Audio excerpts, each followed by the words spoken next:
A luta pelo fortalecimento dos direitos dos índios e também para combater retrocessos na política indigenista brasileira está no dia a dia da atuação do Ministério Público Federal. Sobre esse trabalho, a repórter Madeleine Machado conversou com o Procurador Regional da República, Felício Pontes Júnior. Vamos ver.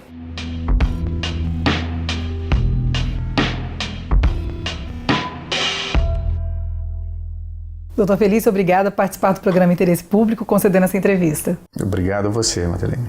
Doutor Felício, é claro que a gente vai falar uma questão polêmica, que é a questão de terra dos povos indígenas, mas esse não é o problema mais grave, ou pelo menos não é o único problema dos povos indígenas, né? Embora nós tenhamos ainda muitas terras indígenas que estão em processo de demarcação, ainda esse não é o fim.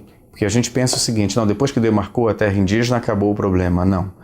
Nós ainda temos, mesmo com as terras indígenas demarcadas, homologadas e tudo, nós temos invasões a essas terras.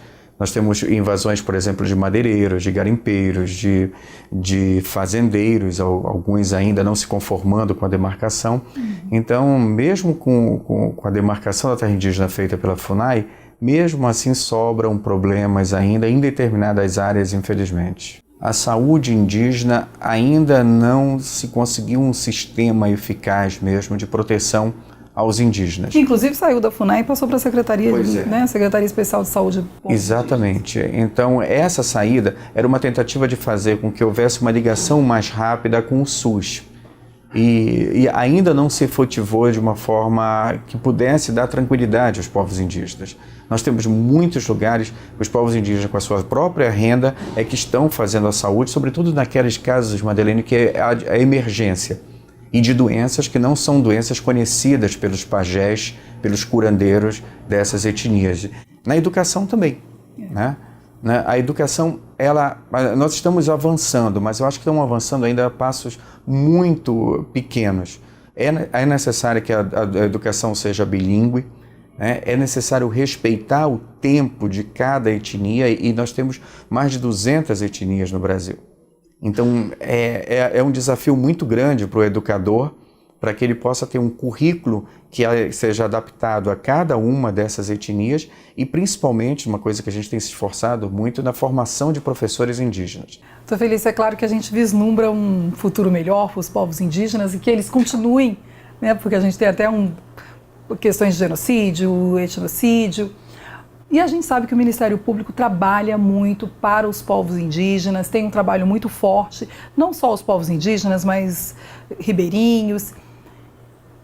Qual é o grande sonho do Ministério Público nessa questão? Eu acho que é o cumprimento dessas normas internacionais e da Constituição. A gente tem a normativa, Madeleine, quando a gente estuda isso, e qualquer um que ingressou no Ministério Público teve que estudar muito isso, as normas internacionais e a própria Constituição, elas são assim um primor, são bálsamos, que você vê que a sociedade, se aquilo fosse cumprido, seria uma sociedade ideal. E dá para chegar nisso. Dá para chegar nisso a partir de uma coisa, de um conceito que é muito básico a todos nós, que é o respeito. Então, se a gente tiver o respeito para com o diferente, seja ele o preto, seja ele amarelo, seja ele indígena, seja o que for, né, tem que ter o respeito como ser humano. Doutor Felício, muito obrigada por participar do programa, obrigada pela entrevista. E vamos torcer para o trabalho do Ministério Público. Muito obrigado, Madeleine, pela oportunidade disso estar sendo dito para tanta gente. Obrigada.